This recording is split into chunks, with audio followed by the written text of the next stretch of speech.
শুভ দুপুর। একটা কবিতা বলছি, কবিতার নাম হলো এই জীবন।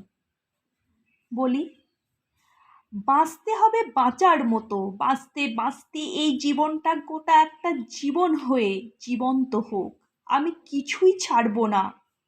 এই রোদ ও বৃষ্টি আমাকে দাও, ক্ষুধার অন্ন, শুধু না হয় নিছক অন্ন। আমার চাই সব লাবণ্য, নইলে গোটা দুনিয়া খাবো। আমাকে কেউ গ্রামে গঞ্জে ভিখারি করে পালিয়ে যাবে? আমায় কেউ নিলাম করে করবে সুতোর কলে কামারশালায়? আমি কিছুই ছাড়বো না। আর এখন আমার অন্য খেলা, পদ্ম পাতায় ফড়িং যেমন আপন মনে খেলায় মাতে। গোটা জীবন মানুষ সেজে আসা হলো, মানুষ হয়েই ফিরে যাব। বাঁচতে হবে বাঁচার মতন, বাঁচতে বাঁচতে এই জীবনটা গোটা একটা জীবন হয়ে জীবন্ত হোক।